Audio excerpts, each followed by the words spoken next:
Strange Shadows, a Clark Ashton Smith podcast.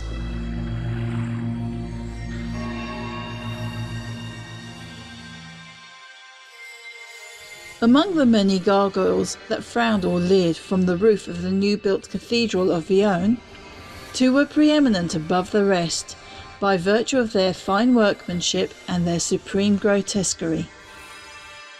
These two had been wrought by the stone carver Blaise Reynard, a native of Averoigne, who had lately returned from a long sojourn in the cities of Provence, and had secured employment on the cathedral when the 3 years' task of its construction and ornamentation was well nigh completed.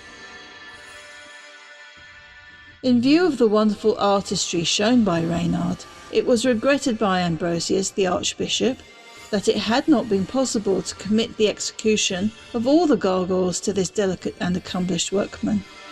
But other people, with less liberal taste than Ambrosius, were heard to express a different opinion. Bonjour, bienvenue mes amis. Welcome to Season 3, Episode 3 of Strange Shadows, the Clark Ashton Smith podcast. The voice you just heard was Shelley de Cruz of Graveheart Designs, reading the opening paragraph of today's story. I'm one of your hosts, Rob Hoyton. And I'm the other one, Tim Mendes, yeah, and I'm currently blown away by your parlez-vous français there, sir. The old O-level French has never left me, you see. I didn't do it, I did German, so I'm useless.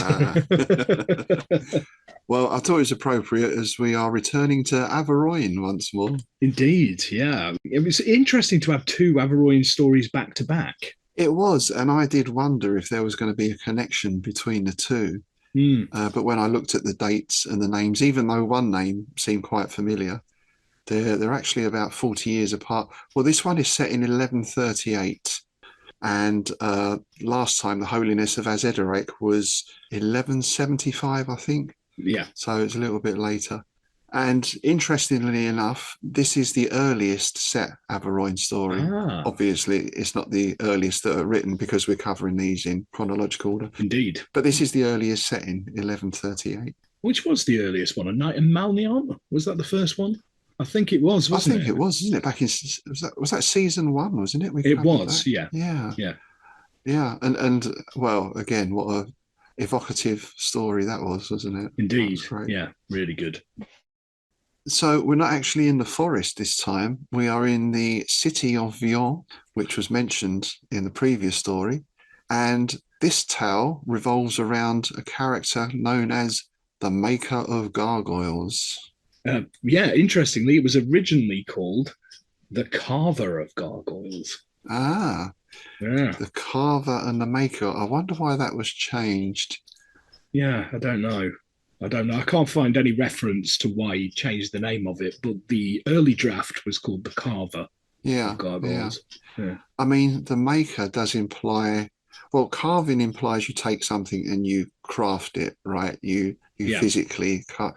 Maker implies a sort of act of creation, doesn't it? Perhaps a bit more, which, as we see, is in effect what he does, though the mechanism by which that happens is never really explained. No, it's not, is it? No.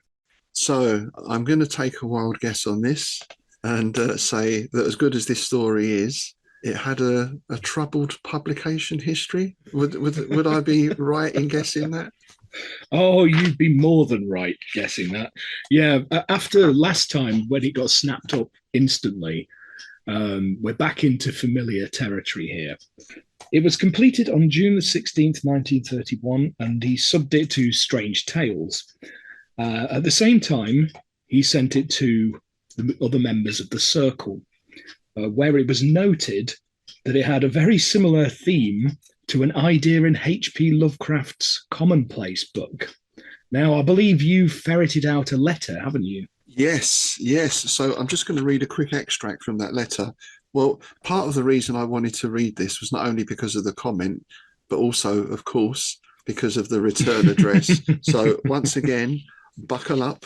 Here we go. Nice. So this is from Smith to Lovecraft, mid-August 1931. The return address is given as The vaults of Yovombis on Mars at the opening of the Nether Crypt and the release of the diabolic giant leeches. Diabolical giant leeches. That's amazing. Isn't that great? Isn't that great? That's that should be on a menu in a fancy sort of restaurant. I'll have the diabolic giant leeches, please. And Smith wrote, I was pleased to hear that my new Averoigne tales proved acceptable. I hope you won't let any coincidence of idea in the gargoyle yarn prevent you from developing your own tale. Your treatment, I imagine, would be quite different from mine, and certainly there is plenty of room. I've never seen a story at all similar to the Maker of Gargoyles, but the notion is one that might readily occur to imaginative minds. And there is some speculation as well that this is the first ever story that had a gargoyle come into life. Oh, right. Which, given how far back gargoyles go, is quite an interesting thing, isn't it? I don't know if that's true or not. Yeah, that is. Yeah. Well, that's interesting speculation. That something I don't know how you'd look it up, but we'd quite like to know that. If any of our listeners know of any stories before this that involved living gargoyles, do let us know, because I'm genuinely intrigued by that idea. Yes, absolutely. Yeah. Now, August Derleth, he liked the story immensely, but he had some suggestions because the ending was originally quite different. He says, I found one thing about which I might make a suggestion: the end. I think it's pretty evident what's causing all the trouble, since you play up the gargoyles so that the climax being the Maker's realization seems weak to the reader. Why not have him go up and destroy the gargoyles, and in their destruction himself be killed? Say he goes up to the roof, there's a moment of cataclysmic realization, then in sudden repentant horror he seizes something and begins to demolish them, tumbling then from a roof. Suddenly he feels something pulling at him, he loses hold and plunges downwards. In the morning, he is found crushed on the cathedral steps, his clothes still caught firmly in a claw of one of the gargoyles. Now, Smith wrote back to Derleth that he thought your suggestions about Maker of Gargoyles is damn good, and I shall adopt it if the tale comes back from Harry Bates, who is evidently holding it for the publisher's reaction, adding, funny, I seem to have more trouble with the endings of stories than anything else. God knows how many I've had to rewrite. So that's interesting, isn't it? That the ending basically is Derleth's. Yeah, that is. And also, it's nice to know that even Smith had trouble with endings, because I think that's a common thing across most authors and writers. Oh, yeah. Stephen King.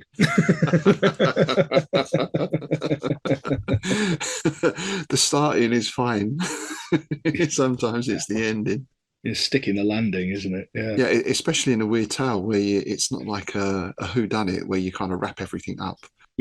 Yeah, there's no denouement. Yeah, exactly. Yeah. But so evidently Bates rejected it, and so he did the revisions, and then he subbed it to Weird Tales, where he was rejected.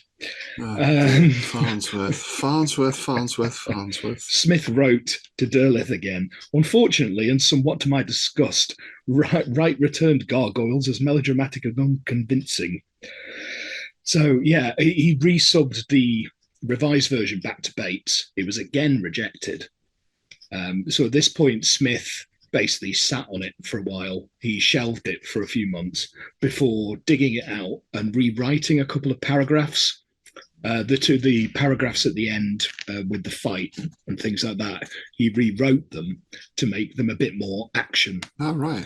And then subbed it back to Farnsworth Wright, who accepted it this time. And this time it was accepted and published in the August 1932 issue. And Smith was paid $56 for the story. Okay. Not a bad payout then. No. Though obviously you had to wait quite some time for that. So that's the problem, isn't it? You know. I have to say again with Farnsworth, I know it does sound like we pick on him a bit, and sometimes with good reason. Melodramatic.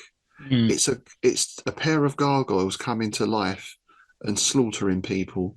Pretty much. What do you want to tone the drama down a bit? I mean, I don't really understand. Yeah, I don't get it. I really don't understand it. Okay, so let's get into our favourite words, shall we? I found actually for an Averoigne story, there weren't so many in this as last time. No.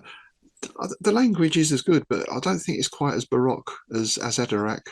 Now, it's interesting you mention that, because it's something I've written down here, because I made an observation. I made exactly the same observation. In fact, I put down here, less florid.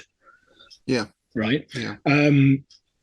And I've noticed this looking at Smith's stories in the way we have, that the ones that have had a lot of revisions tend to have toned down language. Right. Whereas Azaderac was instantly taken. There was no revisions. Right. So that was Smith's original vision. I wonder how much he was toning it down for these publishers who say it's too melodramatic. Yeah. So I'll take out some of the more baroque language. Yeah, it's an interesting speculation, isn't it? And yeah, it must have been frustrating to write something that had such great imagery and potent language as Ederac. Yeah. And then your next one, if he had done the same thing and they say, no, it's too melodramatic. But it wasn't melodramatic last time. Yeah. He must have been tearing his hair out. There's no rhyme or reason to this, is there? No, none at all. I mean, the thing is, because I've done it, when a story's been rejected a couple of times, I've toned it down because it's come back as, oh, it's too purple, you know, because I mean, like, not my modern set stuff, but my stuff that's set in Victorian, I tend to go with more of that kind of language. Because it just feels right to me that it should. It fits. Yeah, exactly. Yeah. You want to go for lots of, lots of descriptions of gaslights and stuff, because that's Victoriana, right? But I've had it come back to me. Oh, there's too much descriptive passages, too much, florid language. It's too many notes. Yeah, too many notes. I always love that quote. I don't know if that was true or not, Mozart's quote. Well, which ones should I take out then, Your Majesty? Yeah. Anyway, I do have some words. There were actually a couple here that I had to look up, but my opening one is a word which I know the meaning of, but I just like the sound of it. Grotesquerie. Oh yeah, it's a great one, isn't it?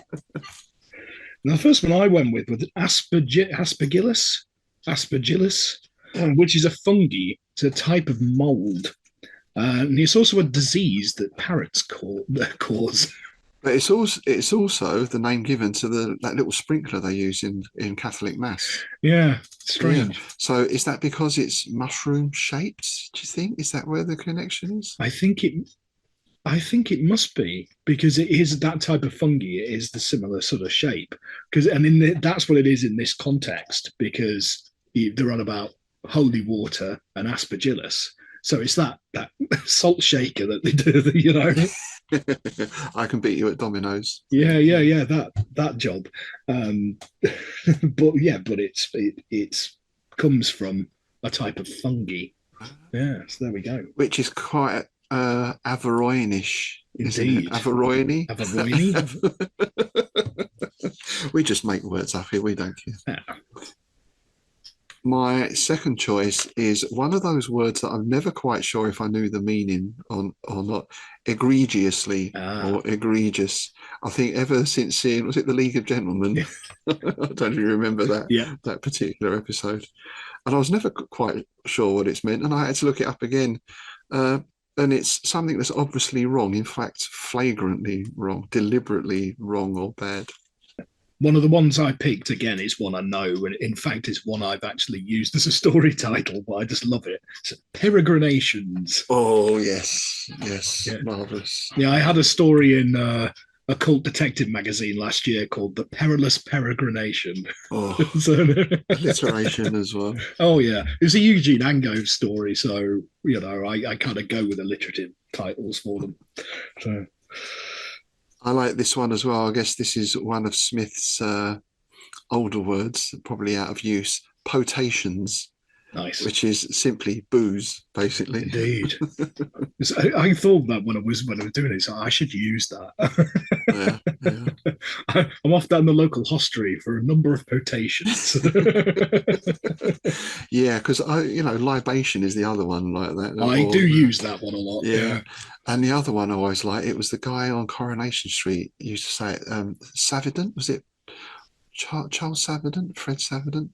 Tincture. Oh, Can I interest you in a tincture? Nice. Yeah. Another one I went with is one we've actually had before, but it's so nice we'll have it twice, is catafelque, which is the raised beer that supports a coffin. I just love it. Yeah. And my last one, which I kind of guessed because the sound of the word was familiar to me, but there's a nice little backstory to this, and I'm not sure how this is pronounced, but it's Stryge. So I'm guessing Stryge, which I thought straight away Strigoi, which is witch in certainly in I can't remember if it's Latin or Greek. So Striga was witch, but we also have Strix, which is owl. And owls were believed in ancient times to be bloodsuckers. Now, how does this relate to gargoyles? Well, one of the main gargoyles on Notre Dame in Paris is called Le Striga, or the vampire, or the spitting gargoyle. Nice. So, well, it's not technically a gargoyle. We'll get into this a bit later on. What is a gargoyle and what is a grotesque? Yeah. We can talk about that. But this was when Notre Dame was restored in the 19th century by Viollet-le-Duc. He carved this Le Striga, which sits there. We'll link to the photo. It's got quite a contemplative air about it. It's got like its chin in its hands, and it's on the North Tower of Notre Dame looking out over the city below. So it's quite a thoughtful looking creature, not particularly threatening, but interesting. And of course, in The Hunchback of Notre Dame, Hugo included this. I think he becomes friends with the Hunchback. I think the Hunchback goes up and has little chats with him. And we're very pleased to learn that Le Striga survived the 2019 fire of Notre Dame. So excellent. It's still there, brooding over Paris. Yeah, all this talk of gargoyles just made me remember something. My favourite gargoyle is on Paisley Abbey up in Scotland. It's a xenomorph. Oh, yes, I remember seeing that now. Oh, yeah, that's brilliant, isn't it? Yeah. Yeah, I just had to look it up. It just popped in my head. It was like, oh, where's that xenomorph? Well, let's talk about that now then, the gargoyles, grotesque things, because the basic difference is a gargoyle is a water spout, a decorative water spout. Yeah. And, well, the origin of the name is believed to be gargoyle again. See, I started off strong with the French pronunciation. Now it's all downhill. Gargoyle. You sound like somebody from Hello. I will say this only once. Yeah, exactly. Gargoyle, which refers to the throat. And I always had that notion as well, I don't know if it's apocryphal, that the name came from, that's where gargle comes from. Because it's garg and de l'eau, the water, so throat and water. I don't know how true that is. But so basically the gargoyle is a decorative water spout, and we think of the stereotypical gargoyle as the wings and the fangs, but actually there's quite a lot of different forms. Yes. And that's why I think the xenomorph fits in, because it's got that extended jaw, mouth, fangs, whatever it is, which provides the spout. Yeah, so a lot of gargoyles are like long necks like a dragon or something like that. Yeah, lindworms and all that kind of stuff, isn't it? Your winged serpents and all that kind of stuff.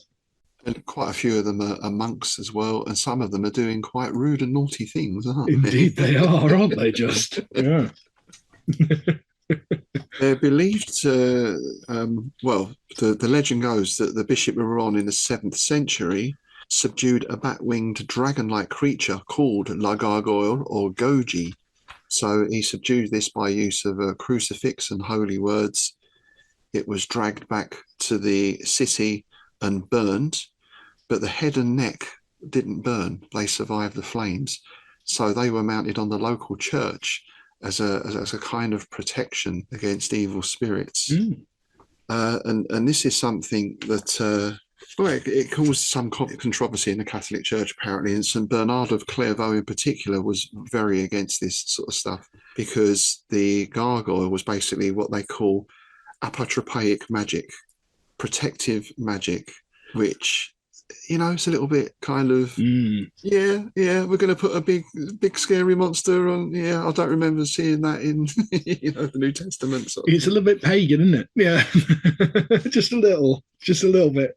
But that's the thing with like the like Christmas trees, the fact that it was adopted by Christian traditions is very strange to me, because that's sympathetic magic. That was an act of sympathetic magic. You brought the tree inside to protect it. Yeah. And in a way, you revere it, you decorate it, right, and you adorn it with shiny things and all that. Yeah, it's always struck me as incongruous. Yeah.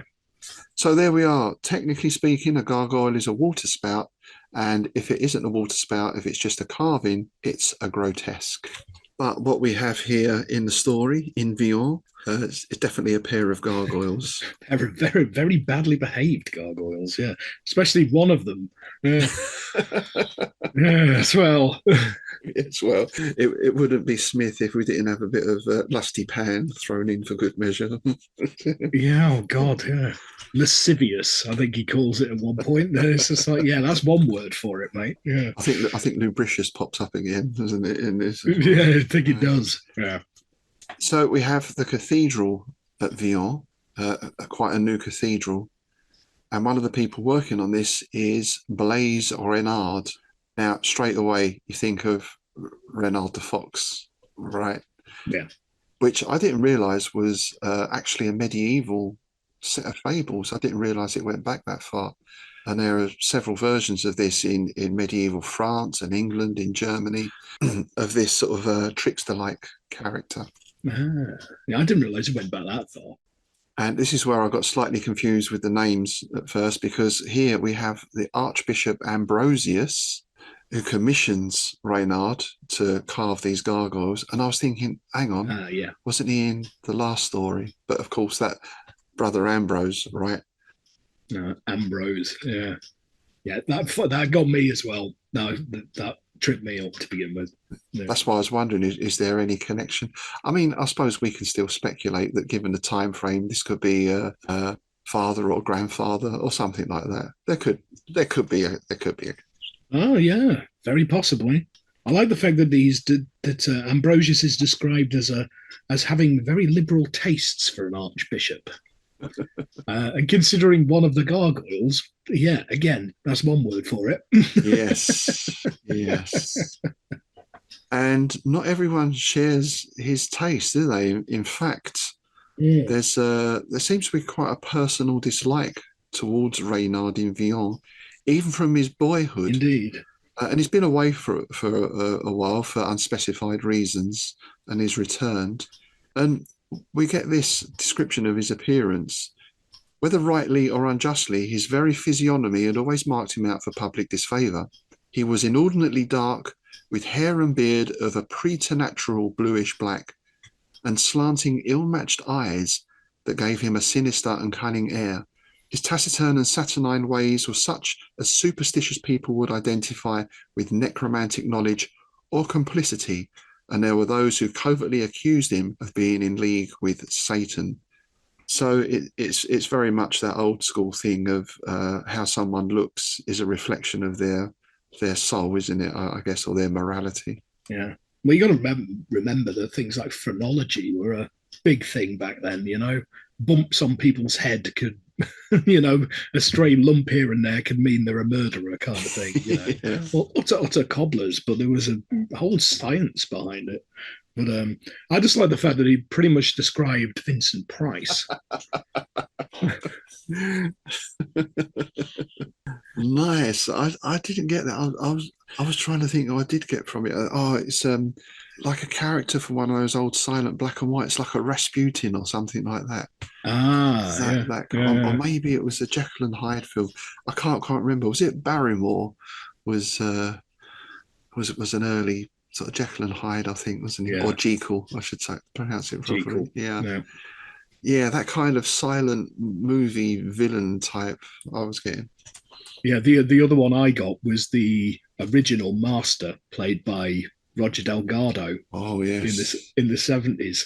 Yeah, he was Saturnine with a capital S, wasn't he? That guy? Oh, wasn't he just? Yeah, he didn't so much talk as purr. Yeah. So yeah, the appearance of these two gargoyles just really, in their minds, confirms these people's suspicions about Reynard, because they sound very striking. We get a description of each one. Perched on opposite corners of a high tower of the cathedral.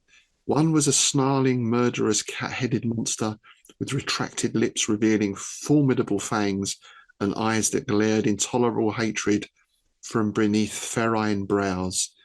This creature had the claws and wings of a griffin and seemed as if it were poised in readiness to swoop down on the citavion like a harpy on its prey. So very predatory, carnivorous. Indeed, predator with a capital P. Absolutely. I like the comparison to a harpy, because again, they're with the wings and all the rest of it, the griffin wings kind of thing. It's like your very traditional harpy. I liked that comparison. I thought that was quite interesting. And the second one is no less monstrous, but slightly different in tone. Shall I have it? Just a little bit. Yeah. He's the Rumpy Pumpy gargoyle. Its companion was a horned satyr with the vans of some great bat, such as might roam the nether caverns with sharp, clenching talons and a look of satanically brooding lust, as if it were gloating above the helpless object of its unclean desire. Like you said, lascivious. Lascivious, yes, indeed. Yeah. And I thought there's a little Smith implication here, of which there's a couple in this. Both figures were complete. Indeed. Even to the hindquarters, and were not mere conventional adjuncts of the roof. So yeah, your normal gargoyle, it sort of comes out of the stone, doesn't it? It's a spout. Yeah. These are actually fully formed figures. Yeah. Oh God, I've got images of where the spout could have gone on the rumpy gargoyle. Yeah. That's like was it the pissoir, and it yes, what's the what's the statue? Is it in Belgium? Is it that statue? I know exactly what you're talking about, but I can't. I'm sure one of our listeners will remind us of the name of that. Yeah. And the imagery in this one, we had a certain amount of satanic imagery in Azedarac, but it was underpinned with that deeper mythos lore. Here, it's all pretty much straight satanic. There's quite a lot of mention of the S word, and also things like Belial is mentioned and various other demons later on. It's very much from the Christian perspective, because you got lots of talk of blasphemy and all this. It is all very much from that sort of point of view, isn't it? From that perspective. Yeah. And everyone understands that a certain amount of grotesquerie was requisite in gargoyles, but in this case, the allowable bounds had been egregiously overpassed. Lovely phrasing again from Smith. It is, isn't it? Yeah. But despite all these criticisms, when the cathedral's completed, the gargoyles, like other details of the building, were soon taken for granted through mere everyday familiarity, and eventually they were almost forgotten. Isn't that just so true about life?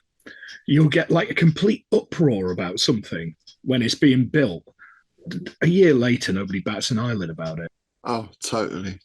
And I mean, even more so today with the news being a story. It's all off Twitter.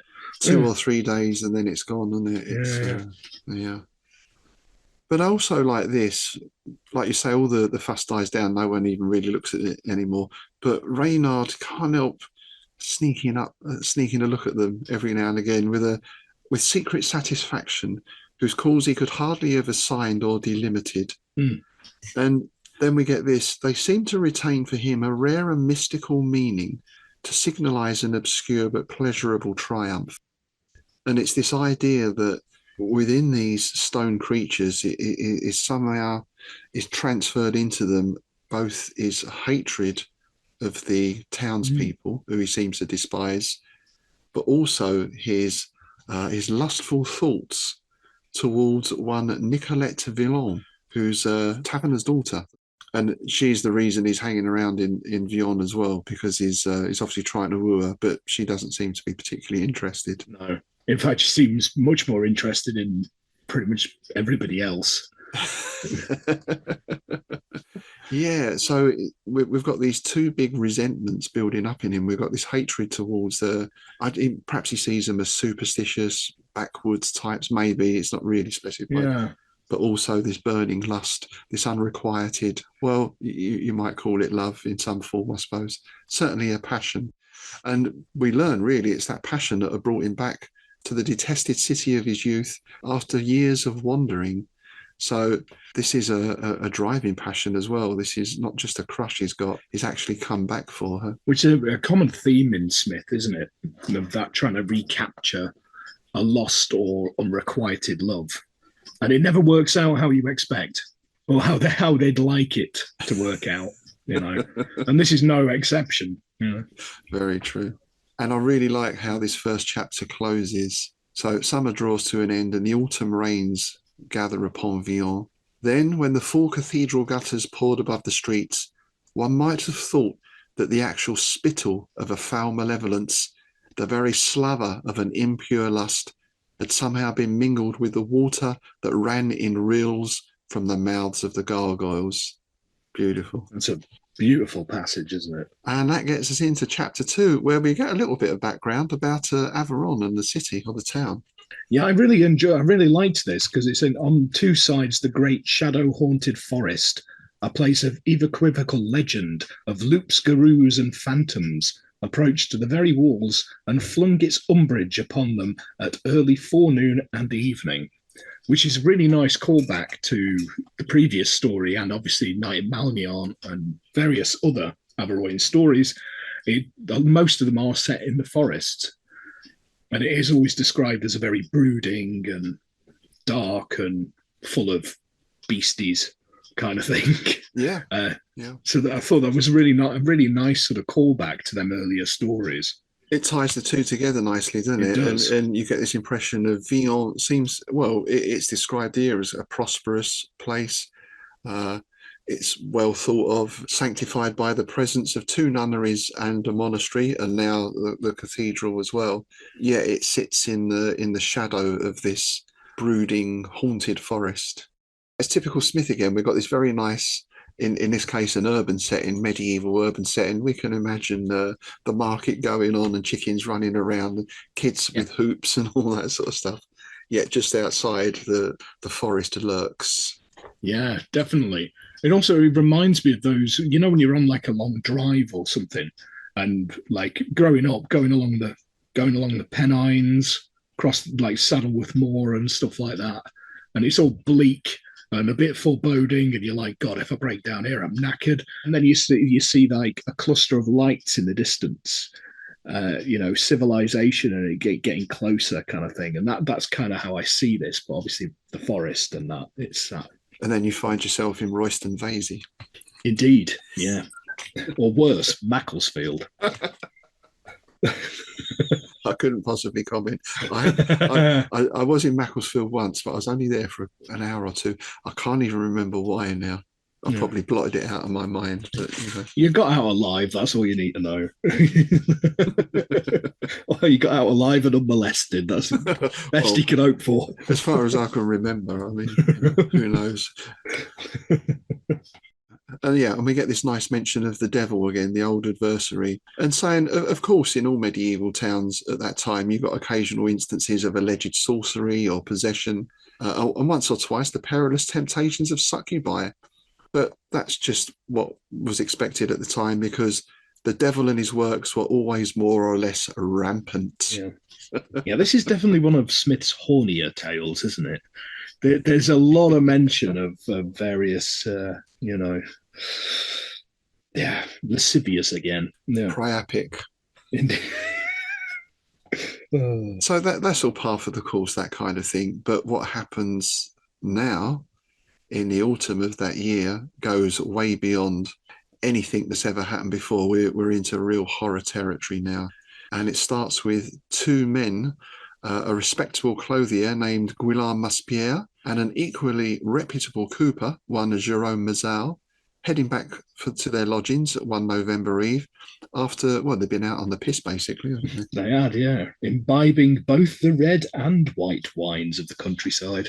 So, yeah, doing both barrels there, bless them. And you might think that the sort of event that occurs, again, I'm thinking of those old black and white films. One guy gets attacked by something, the other guy goes off screaming, and they're just going to say, "Oh, you're drunk, you idiot." It doesn't quite work out like that, but that's where I thought this was going to go. Yeah, I love this description here. They skirted the cathedral square and could see the bulk of the great building against the stars when a flying monster, black as the soot of Abaddon, had descended upon them from the heavens and assailed Jérôme Mazal, beating him down with its heavily flapping wings and seizing him with its inch-long teeth and talons. It's a great image, isn't it? Just plucking him. It is. I mean, it is a classic gargoyle demon-like figure, isn't it? It really is. And it gets quite graphic, this one as well, I think. Yeah. You know, yeah. Smith really, I wouldn't say he was a gory writer, not in the vein, if you pardon the pun, of Robert E. Howard, who is very graphic. But nonetheless, he doesn't detract from it. Whereas I feel Lovecraft always pulled back from that a little bit. He did. Yeah, I think Smith is like the bridge between the two. I think Long falls more into the category of, and certainly Block did, into the category of like Robert E. Howard. There was quite a lot of bodily fluids and severed limbs in their stuff. Yeah. But Lovecraft, I thought Smith was more kind of subtle about it. Is it? Can you even call like death like a poetic deaths in stories? I don't know. I suppose in a sense it was more like the films of the day, you know, where you wouldn't actually, you might see a little bit of blood perhaps, but people would be run through or there'd be sword fights. It certainly wouldn't be like a modern film where everything is, you know, shown sometimes in slow motion, you know. Yeah, slow motion, a limb flying through the air. Yeah. So yeah, I feel he was of his time in that respect. I think Howard was beyond that, really. Howard was more like a modern writer in his levels of gore. Yeah, Robert Bloch certainly was. Right. Yeah. In fact, when you think, I'm trying to, this is a wide net to cast, but mythos stories in general, I can't think that they're overly gore filled. You can think of certain scenes or instances across the spectrum, if you like, but gore is not the primary horror, is it? I guess that's why. No, I mean there are obviously there are exceptions to that, but yeah, and I think on the whole, because it is more about suggestion, isn't it? And letting the reader's mind fill in the blanks to a degree. That's one of the great things about Weird Tales, like what we often talk about, leaving the end ambiguous. Yeah. It's the same sort of thing, isn't it? Because what the mind fills in is going to be more horrific than what I or you can write. Yeah. You know. Well, certainly than what I or you could write. So compared to someone like Smith. Yeah, exactly. Speaking of which, I love this way he puts this as well.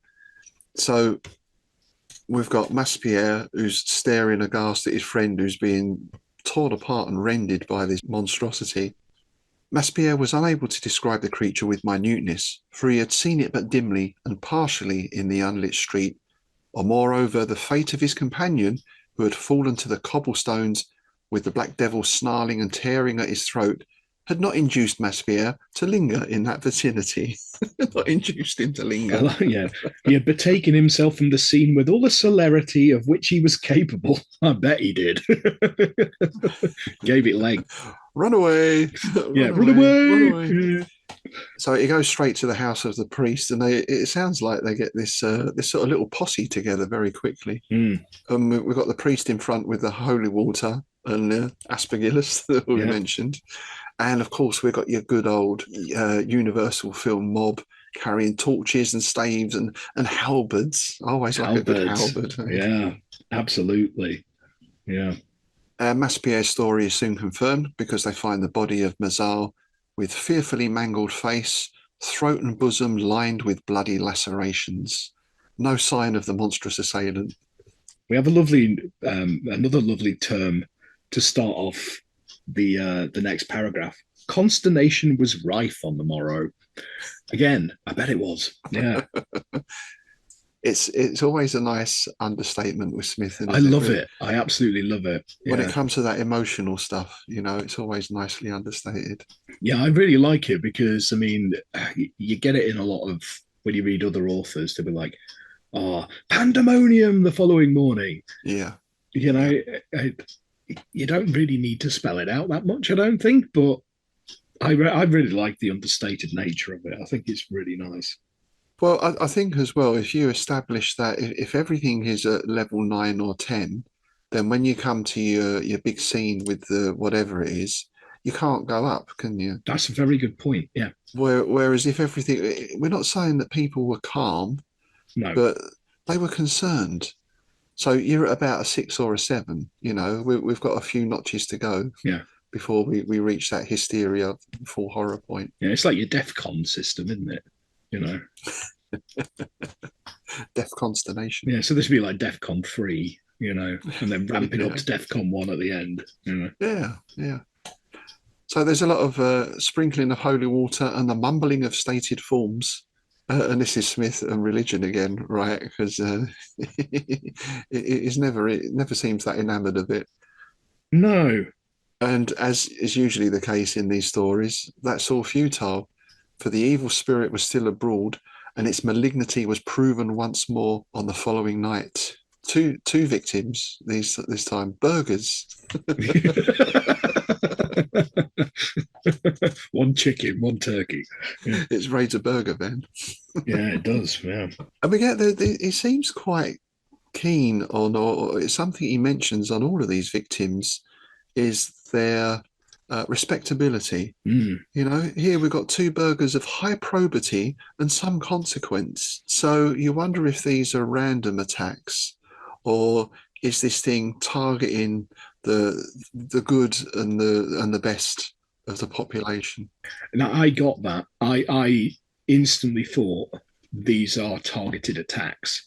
And these are the people who have obviously scorned they've scorned him in the past. These are the people who've made his life hell, because they're the sort of the great and good. They're the people who look down on him and say he's a wrong and all that kind of business. Because as we'll see, the other gargoyle is definitely targeted. Oh, absolutely. Yeah. So it's actively searching, isn't it, for a particular person? Yeah, I kind of seen this as this gargoyle. He's almost like he's got a hit list. That's how I saw it. But whether I'm right or not is up to speculation, but that's how I kind of had it in my head. So, yeah, and it gets both of these people this time. They're gone instantly. It seems like it just drops down on them in an alleyway, tears them to pieces, and the local people hear the shrill cries of the helpless men and the guttural growling of the demon.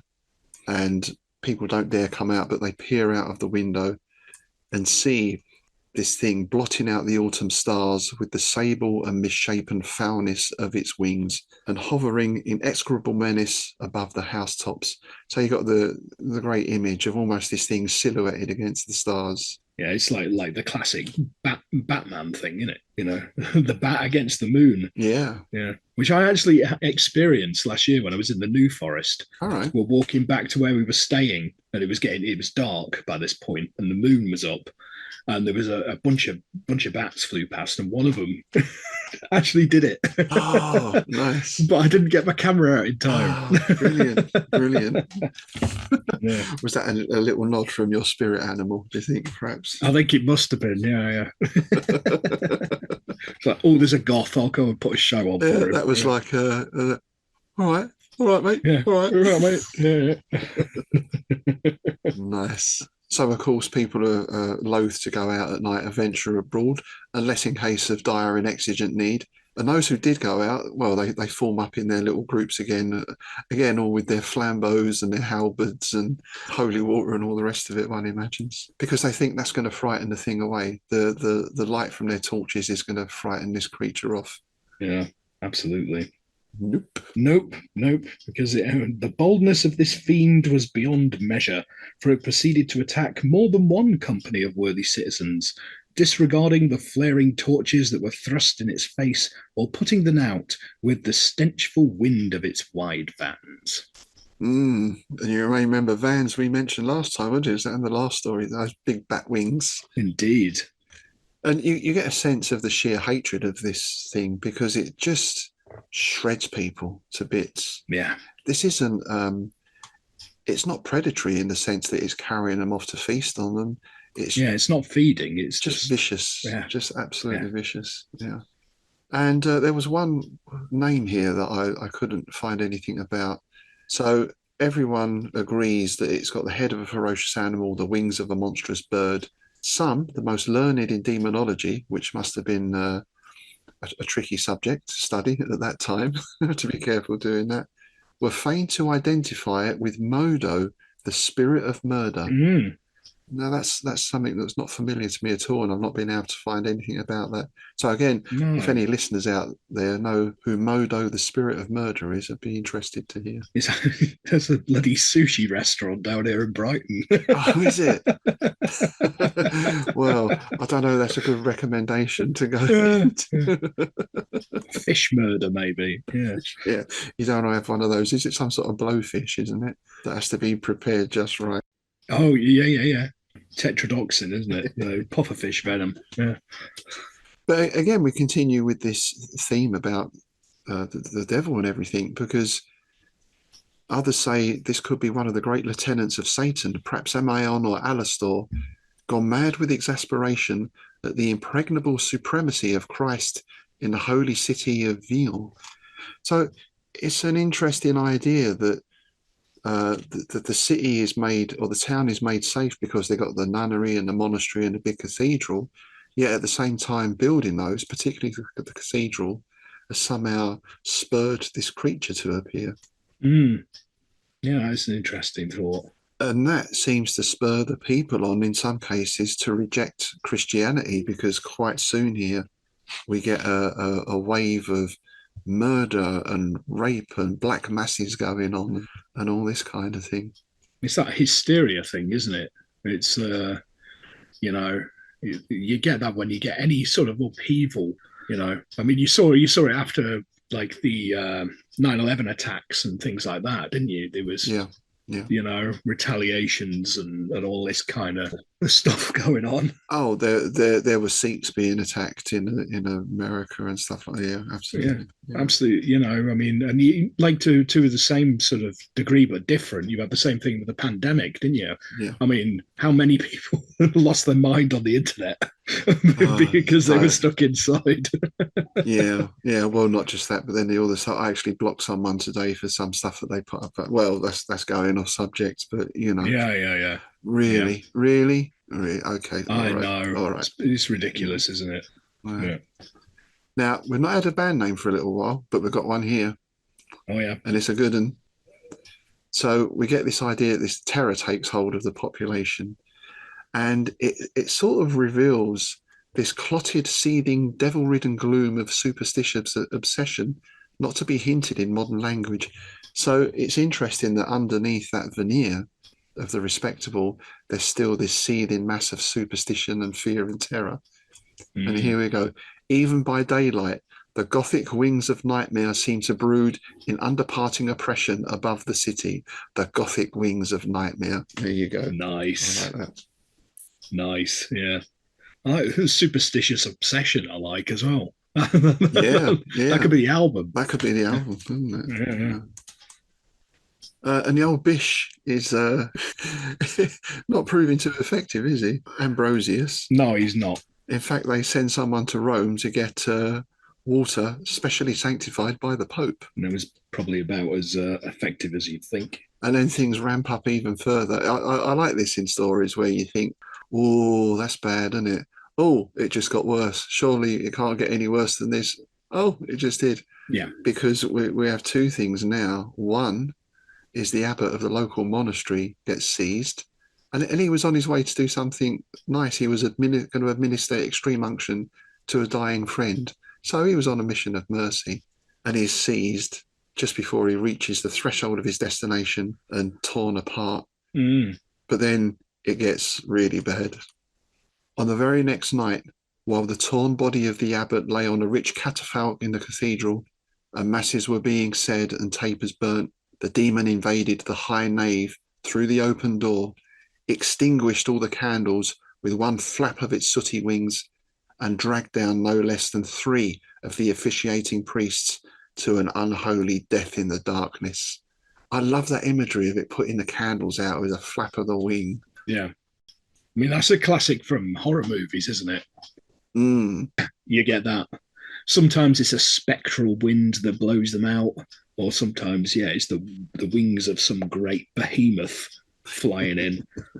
I think there was a scene in one of the early, it may have been the first series of The Witcher. I seem to remember a scene like that. And I seem to remember it. Oh, that's a classic, because the way it was done, like the beating of the wings taking out the things. Yeah. That had some moments in it, didn't it? That series. The opening episode, I think there was the very opening scene where he fights that big spider thing. And then was it in the first episode there was that really great sword fight? Yeah. In the town. That's one of the best I've ever seen filmed. But, the first series was definitely the highlight. The high point of that for me. It's kind of it's been on a steady decline right from the start for me. Yeah, and I could see this sort of story being filmed in that fashion. You know, I could see a treatment of that working in that style. Well, even better, like the video games, this would be a great quest line in one of those, like Elder Scrolls or something, right? This would be a great quest line. You know, you just get to this new city, there's gargoyles running about, you've got to go and sort them out kind of thing. I mean, this is like, well, when we get on to the Colossus of Elorn, we can talk about the RPG versions, certainly, because some of these have been converted to RPG scenarios. Indeed. So not only does it get worse because of this outrage, this blasphemy, it gets worse because now a second creature is spotted as well. This is Smith again, isn't it? A second devil had been seen in Vion. The murderous fiend was accompanied by a spirit of equal deformity and darkness, whose intentions were those of lechery, and which molested none but women. This creature had frightened several dames and damoiselles and maidservants into a veritable hysteria by peering through their bedroom windows, and had sidled lasciviously with uncouth mouths and grimaces and grotesque flappings of its bat-shaped wings towards others who had occasion to fare from house to house across the nocturnal streets.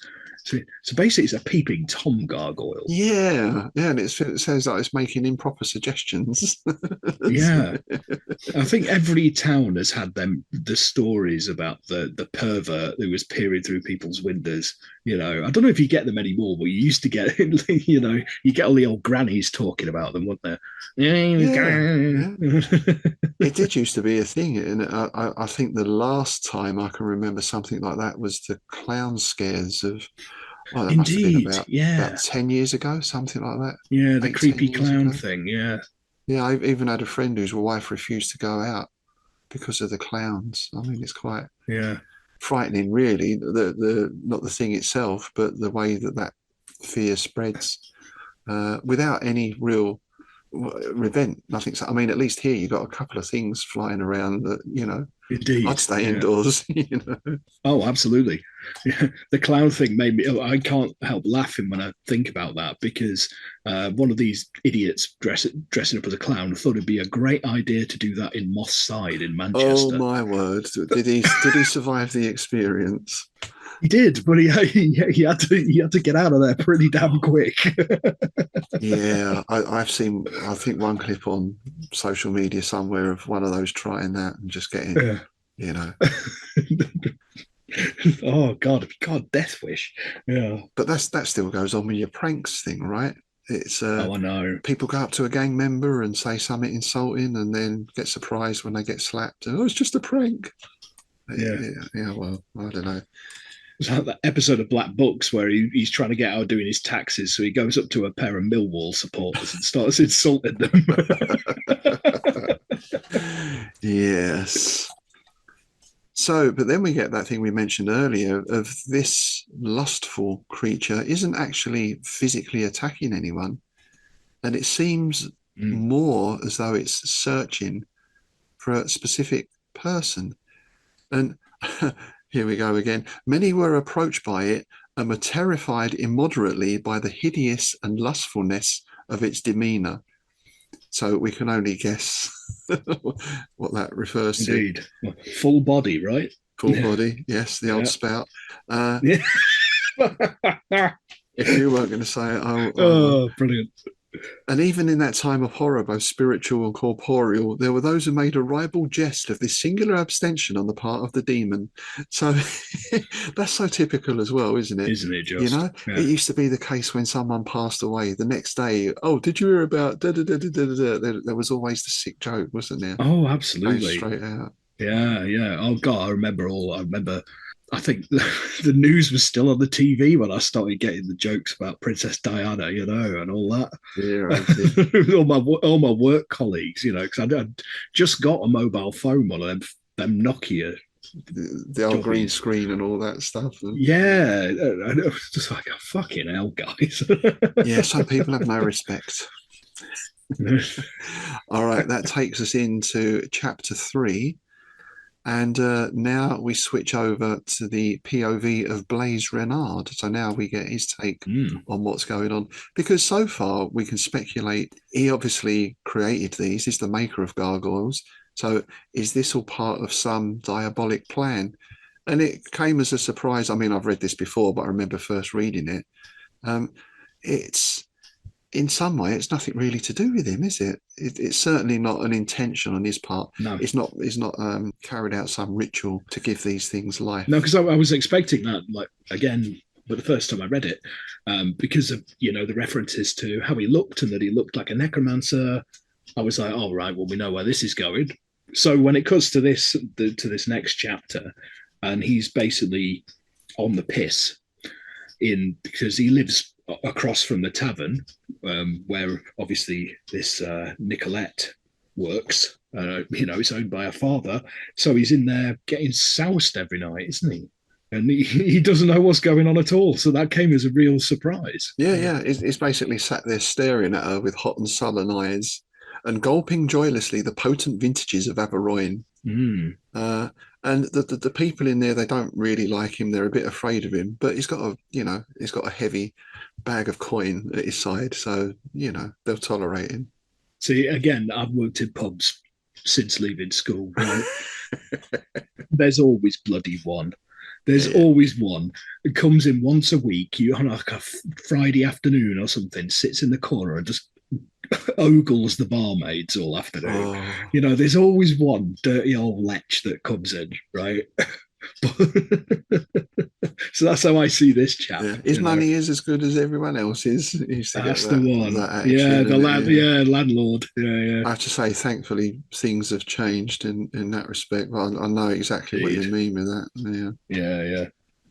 So he's sat there staring at Nicolette, and this makes it very clear that he's got no sort of active part in this.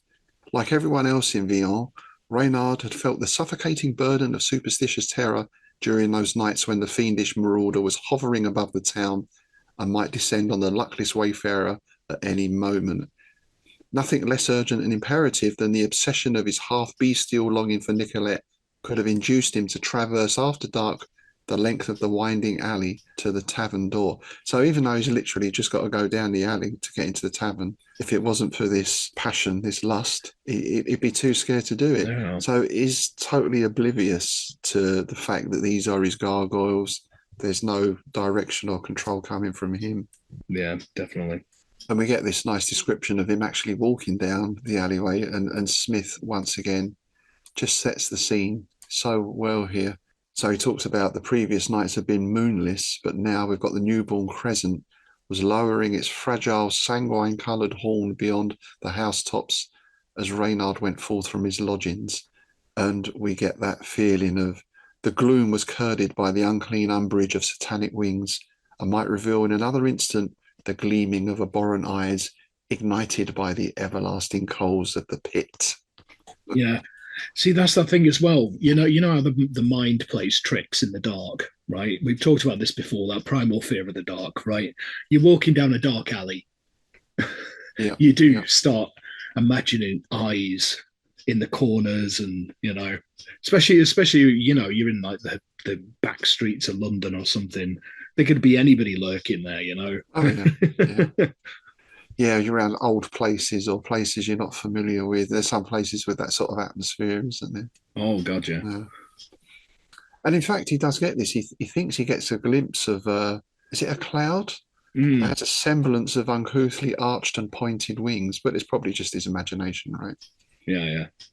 But still, he can't shake it off, so he quickens his pace, doesn't he, and gets inside the tavern pretty damn quick. And now we get into the tavern scene. This is why I feel, again, we'll talk about RPGs and Dungeons and Dragons in particular. This kind of scene is so D&D to me. We've got the description of the people in the tavern, and Nicolette is obviously there working for her father. She's serving wine to a mercer's assistant, one Raoul Coupain, a personable youth and a newcomer in the neighbourhood. Oh, and they're having a right old laugh, aren't they? Yes. Bit of a flirt and a laugh going on. And Reynard's not too happy about this. Yeah, and as always, the tavern owner, Jean, Nicolette's father, is discussing in a low voice the latest enormities of the demons with the two cronies at a table in the farthest corner, and was drinking fully as much liquor as his customers. Typical landlord. Drinking from his own tap. Well, you got to make sure the beer's not gone off, haven't you? Oh yes, got to check it. Got to check it. Absolutely. The whole chef thing. You've got to try the wine. So if it's not good enough to drink, don't cook with it. Yeah. And Reynard gets sort of ignored. He sits at the table. No one even looks at him. No one, Nicolette doesn't come over to serve him or anything else. So he starts to bang on the table with his heavy fists. I like this. Again, Smith doesn't have to put this stuff in, but I just feel it builds the characters a little. It's a very small thing. Villon, so that's the tavern owner, who had been sitting all the while with his back turned, now called out to Nicolette without even troubling to face around on his stool, telling her to serve Reynard. It's just, get him a drink, will you? Can't even be asked to turn around. It's so well observed, isn't it? Because that is exactly what would happen, That was exactly, because he's not working, is he? He's sitting drinking with his mates. So it's far too busy to exactly. Yeah. She brings his drink over, kind of slams it on the tabletop, and goes and walks off, tossing her head lightly and scornfully. With more glances at Coupain, the girl obeyed. She placed the fiery, blood-dark wine before Reynard without speaking, and then went back to resume her bantering with the mercer's assistant. I couldn't remember what a mercer was. Were they something to do with cloth?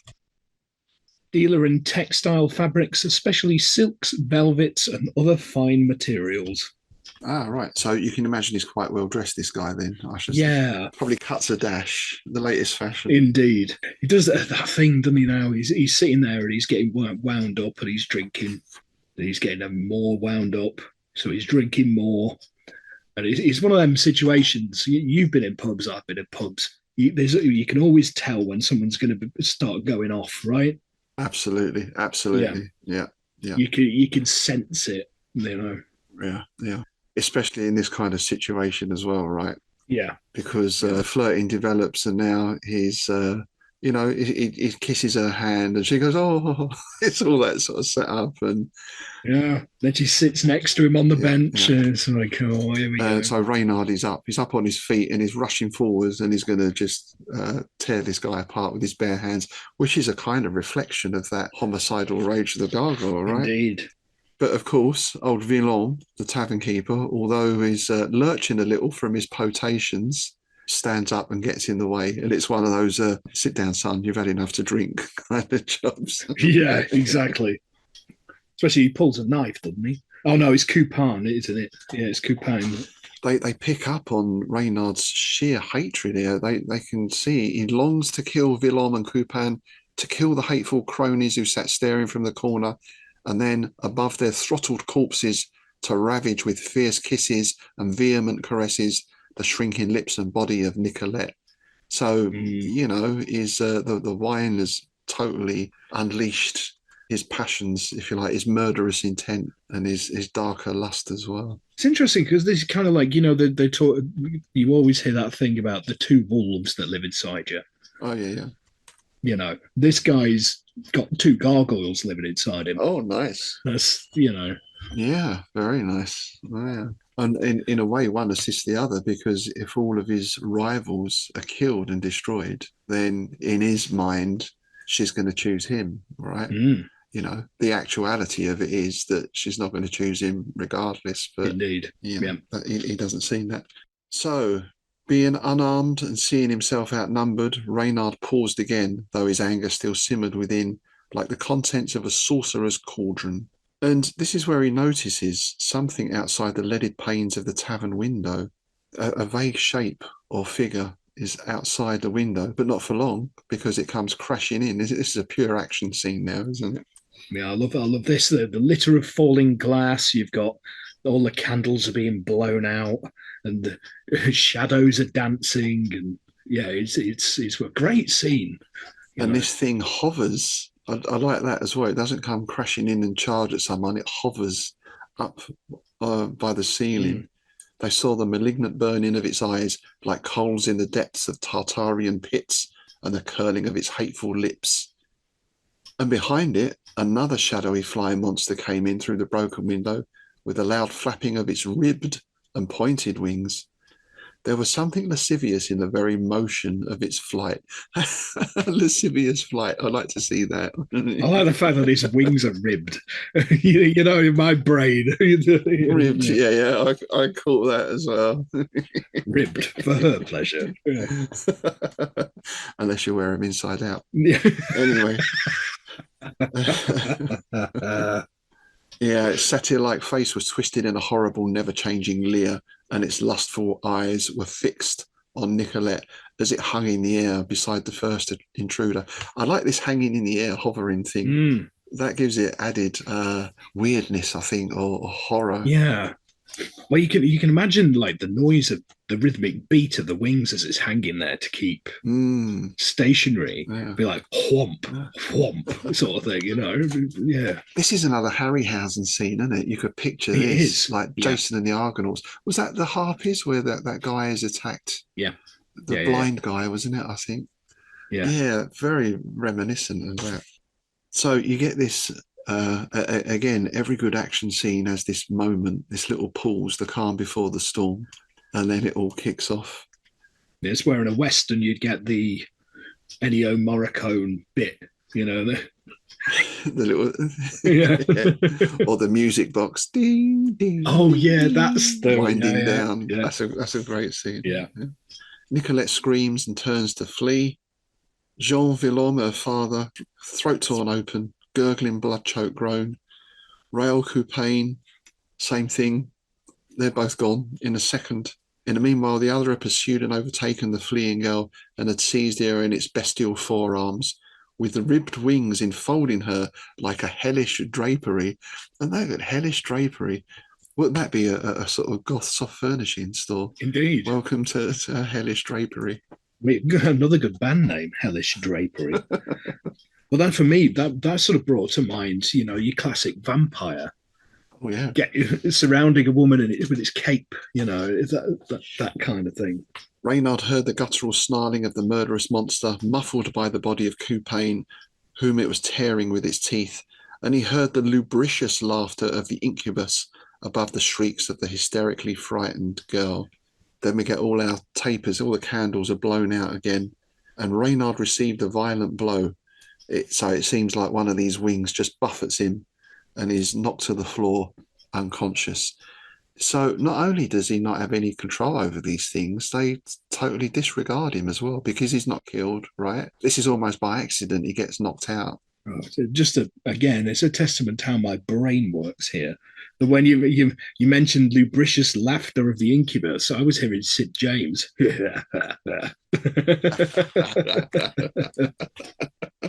Yes, indeed. So that takes us into chapter 4. Reynard wakes up, surrounded by the thronging of many faces. So obviously all this consternation has brought the mob out again, and we've got a crowd of people with torches and knives and halberds. We've got the corpses of Villaume and Coupain. We've got Nicolette with her green gown in shreds, her body crushed by the embraces of the demon, but she's still alive. She's moaning feebly while women crowd around about her to help. And the two cronies of Villaume, horribly clawed and mangled, were dead beside their overturned table. So naturally, there's a little bit of suspicion falls on Reynard because he's the only one still alive in a room full of, well, the only man still alive in a room full of corpses. But it's obvious that he couldn't have done all this himself. And, you know, if it had just been this incident, then maybe, but people have seen these things. But he won't tell them what he saw because he knows now what they are. Yeah, and he sort of gets up, doesn't he? He knows, so he sort of pushes out, doesn't he? He's one of those I've got to get out of here kind of thing. And he wanders around through the streets for many hours, and some while in his wanderings he came to his own workshop. With no assignable reason for the act, he entered and re-emerged with a heavy hammer, which he carried with him during his subsequent peregrinations. Then, driven by his awful and unremissive torture, he went on till the pale dawn had touched the spires and the housetops with a ghostly glimmering. There's another band name. Ghostly glimmering, yeah. So he's not working under any plan here, is he? It's almost like he's like an automaton. He just wanders to his workshop, gets a hammer. Then it's like he's just walking in a daze around the streets, and he just happens to come into the square with the cathedral, where the cathedral is. And that's where the penny drops, isn't it? You know, it's like... Yeah. And I did notice, just talking about Smith's language, at one point the cathedral is mentioned as erection. Just had to, yes, had to say that as well. It's probably got a very big tower, isn't it? Like your purple dome tower and the Tower of the Toad and the Nookie Yes, has to be done. Yes, and it's that very tower on which his own gargoyles were ensconced. In the chill and livid light of sunless morning, he emerged on the roof, and leaning perilously from the verge, he examined the carven figures.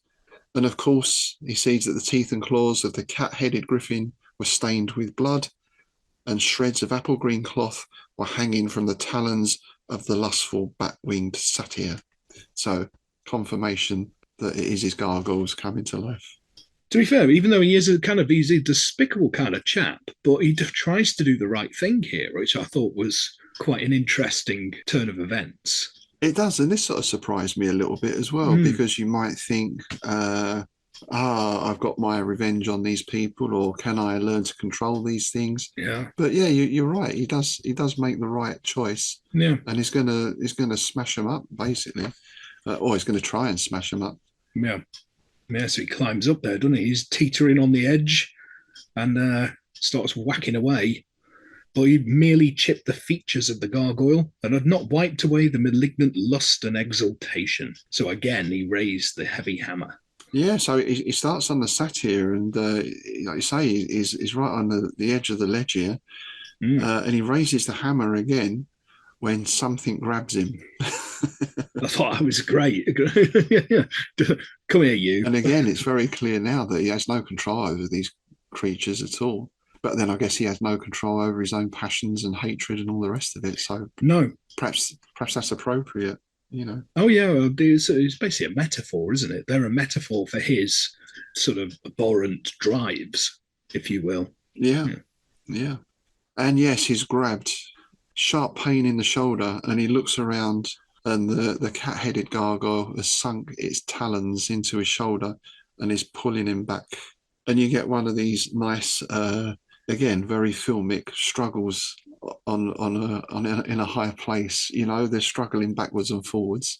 You got the leering face of this thing with the fangs getting closer and closer. You could almost imagine it. Wasn't there the scene in Alien where the jaws slowly come in towards someone's face? Yes. I'm sure it's in loads of films, and drool comes out and drips on the person and all that kind of thing. Yeah, it's in the first Alien movie. I think it's Brett isn't it? The guy with the cat, the engineer chap. I think it's him when he's down in the cargo bay and it comes out really slowly and it is just saliva all over his face. So yeah, he has an instinctive impulse to defend himself, so he hits out at the gargoyle, whose cruel features seem to approach him like something seen in the ultimate madness and distortion of delirium. So he hits out, but he misses the face, and he hits the foreleg, whose curving talons were fixed in his shoulder like meat hooks. That's quite a nice phrase. That is a nice touch. Yeah. There's a sharp crack. The leaning gargoyle vanishes, but then is off. He's overbalanced. He's off the edge. He's falling. You get another one of those great descriptions that Smith does of the vertiginous turning movement. It's something he uses for travel a lot, isn't it? Through the gulfs of eternity or space or whatever. But this time it's a much more mundane travel. quite shorter as well. Yeah. Short trip with a bad landing. 150 foot. Yeah, it's not the fall that kills you. It's the sudden stop at the end. That's the one. Yeah. And I like the way how it's not so much that he's falling, it's more that the dark mass of the cathedral tower soars away from him and rushes upwards. That's a nice perspective. It is. Well, not nice, but Yeah, I don't think I'd like to experience it, but it's a great image. Yeah. There's something else you see in film, isn't it? Yeah. And appropriately enough, it's the Archbishop Ambrosius on his way to early mass who found the shattered body of Reynard lying face downward in the square. Ambrosius crossed himself in startled horror at the sight, and then, when he saw the object that was still clinging to Reynard's shoulder, he repeated the gesture with a more than pious promptness. So, of course, that stone foreleg, its claws are buried deep into Reynard's shoulder still. But the Archbishop sees something more than that as well. I think it's because he's an art lover. It's described how he remembers things, right? If you see a sculpture or a painting, you have a very vivid image of it in your mind. And in the case of the gargoyle, that foreleg was in a very particular pose, and now it's in another pose. Yeah, I thought that's a really nice touch. It's a great little story, that. It's certainly one of the more action-packed of Smith's. There's a lot more action in that than some other of his stories. But I really enjoyed that. I liked it the first time I read it, and I think I enjoyed it even more this time around because I'm more familiar with Averoigne. I think reading these in order has given me a real, like a sort of an enhanced appreciation of the Averoigne stories. And it's interesting how we get this range of things as well. And of course, as we'll see as we go on. So yeah, there's going to be a werewolf. We've got, I suppose, the Pan character is a bit of a repeating thing now, but we've got a cat-faced, bird-winged, griffin-like gargoyle. We've got enchantresses. We've got druids. There's a whole mix of things in this forest. It's a very fertile ground for supernatural creatures, it seems. Oh yeah, and all the meanwhile, you've got the old cult of the toad god in there as well, under the Sadaquai is how, I don't know. Sadaquai. Yeah, which again underpins, I mean, this one was overtly Christian in its point of view. Which the last one was, but as we said, with that underlying mythos, there's not a hint of mythos in this one. You could read this just as a straight horror story. Indeed. So you wouldn't necessarily class this as a mythos tale, even though Averoigne, I feel, is part of the mythos. Oh, I think so. But I think that's because of the perspective of the people. Whereas in the last one, you had obviously the sorceress who knows of the mythos, the Book of Ibon and all that kind of business. So you've got her knowledge of this, whereas these are very pious Christian folk. It's an archbishop. They're not going to know of this. So to them, it's just going to be anything that happens that's preternatural or supernatural, or however you want to term it. They're going to put it down to the devil or the great adversary, as they say. Whereas maybe other people who know more might say, actually, I think you're fine. That's something to do with Yog-Sothoth.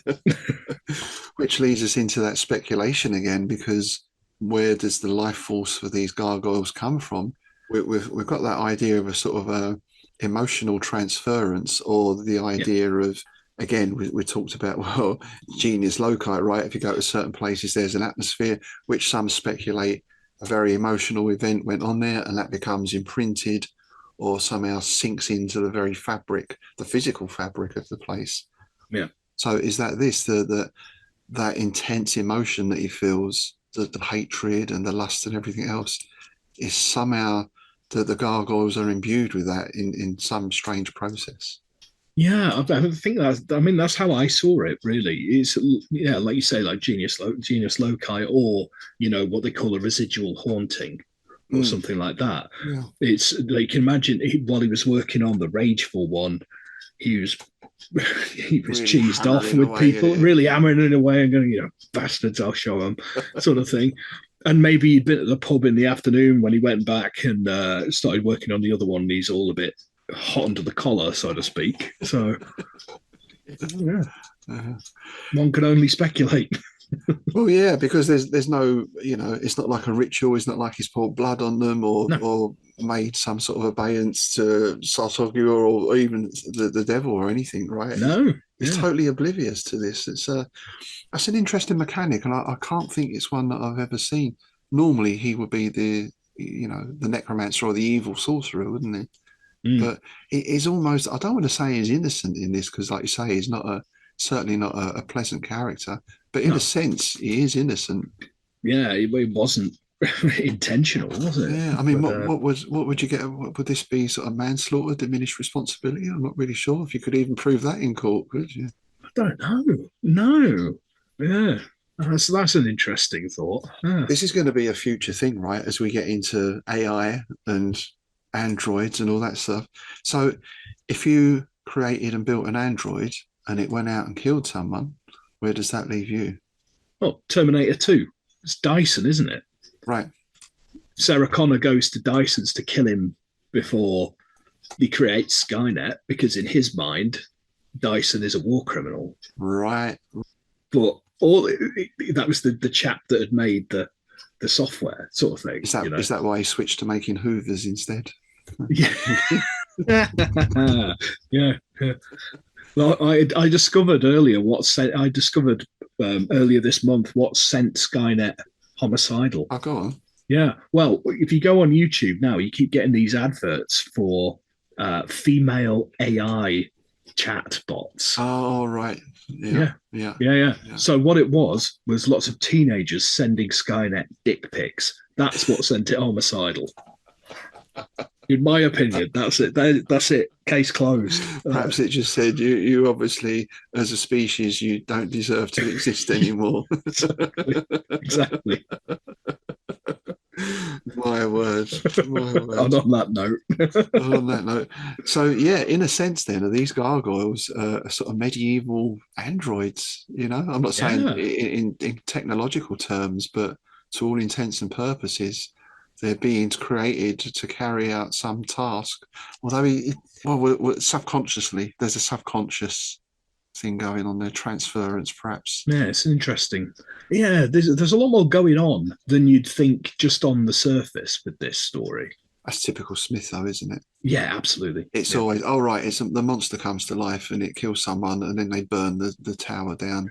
Yeah. Well, yeah, but the wizard escaped by going through a door to Saturn, and now he's having Rumpy with a 15-legged, 15-foot tall alien thing. Yeah. Oh, yeah. Right, well, I believe you've got another letter for us on the subject of the Maker of Gargoyles. Yeah, and there's just the briefest mention of it, but there's also a nice mention here of August Derleth, because as you told us at the start, Derleth had quite a big hand in giving some ideas for this story and some input. And again, the the address for this one is, well, probably longer than the comment, certainly harder to pronounce. So I'm just going to have a quick vocal limber up. Here we go. And this is HPL to Clark Ashton, 11th of September, 1931. Crypt of Hapuhu Ir Echa on the extra cosmic comet Thun, hour of approach to the black sun, in the seventh dimension beyond the uttermost rim. Bravo. Bravo, sir. I need a rest after that. God. And HPL writes, that new ending of the Gargoyles sounds pretty good to me. Indeed, little Derleth is getting cleverer and cleverer in his weird ideas. Some of his new tales are really remarkably good, especially such specimens as The Thing That Walked Upon the Wind, The House with the Magnolias, and They Shall Rise in Great Numbers. Be on the lookout also for a very effective new story of Belknaps, the Brain Eaters. A ship sails into an alien dimension, the amorphous marine inhabitants of which have curious tastes in feeding. Ugh, great stuff. So I always think that praise from HBO is high praise indeed, because he was never backward in criticism, was he? No. I've got to say that The Thing That Walked on the Wind is one of my favourite August Derleth stories. It's one of his Ithaca stories. Uh-huh. It's a really good one, that. We must cover that on the IBC then at some time. Yeah. Add to the extremely lengthening and growing lists. Yeah. Oh, and can I just mention here, by the way, that just this last week, our episode of the Innsmouth Book Club is dedicated to the memory of Brian Lumley, who sadly passed away a couple of weeks back now. We do a sort of overview of his work, and we went through one of the Titus Crow stories. Yes, De Marigny's Clock. Yeah. Right, yeah. Before we end the episode, I've been delving through the subsequent issues of Weird Tales, looking for any reader feedback. I got this one from the issue directly afterwards.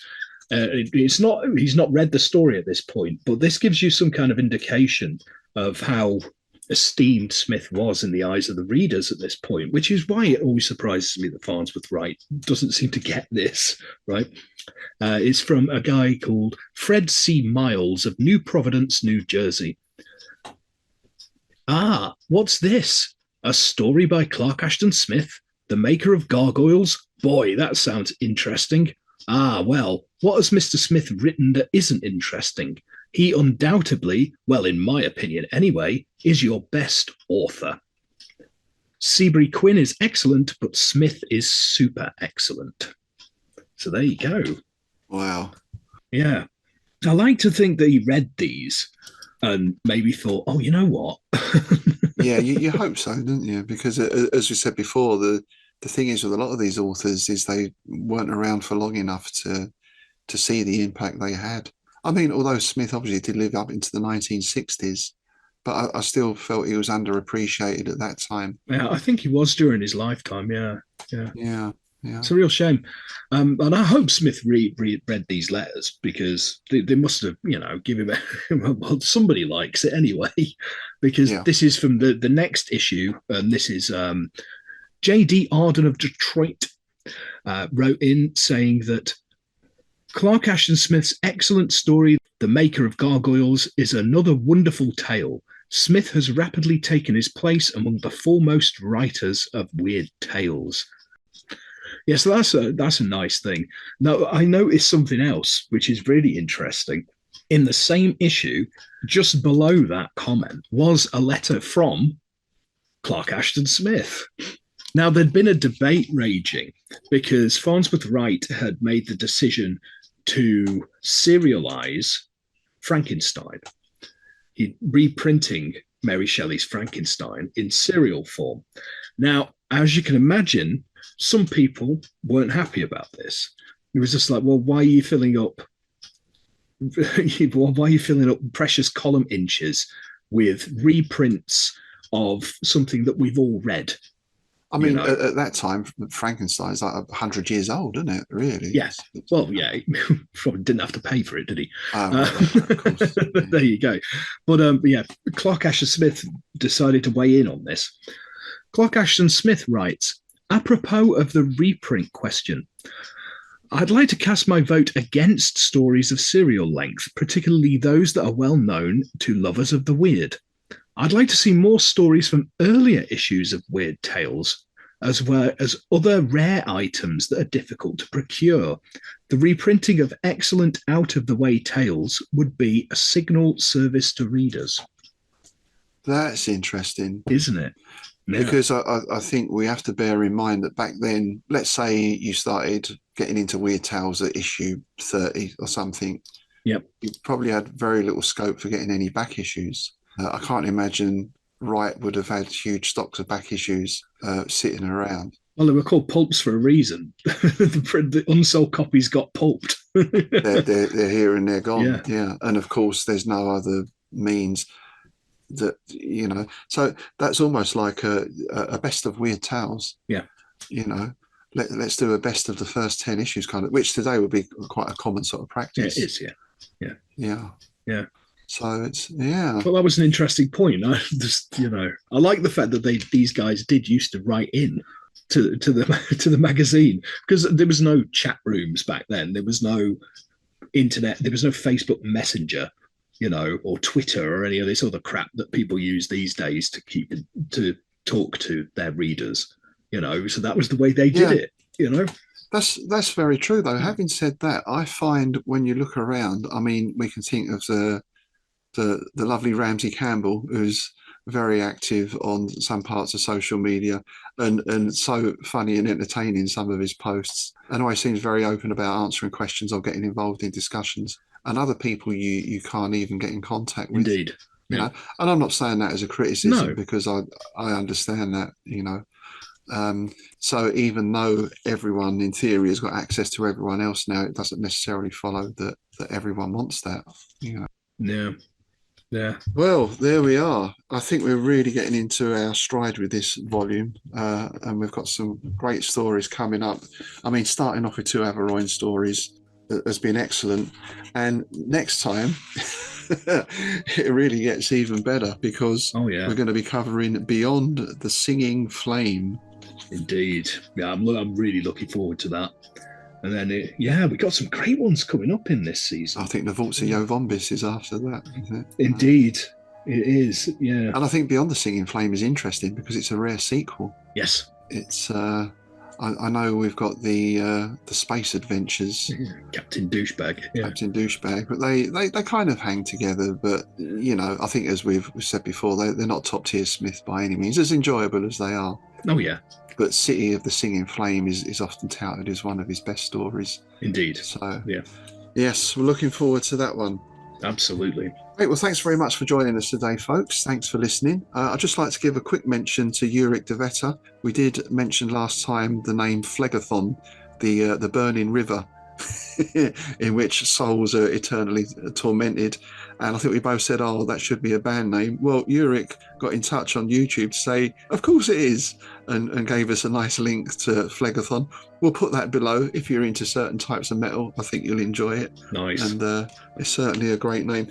Would also like to thank and welcome Barbara Reed as our latest patron, our latest acolyte. If you'd like to join her in supporting the show, please do check out our Patreon site. Remember, you get bonus episodes not only of Strange Shadows, but also the Innsmouth Book Club. And this year we are planning on putting a lot more bonus content out there. Yeah. So that's it for us for today. We bid you adieu and au revoir from the forest of Averoigne. Je m'appelle Robert Poynton.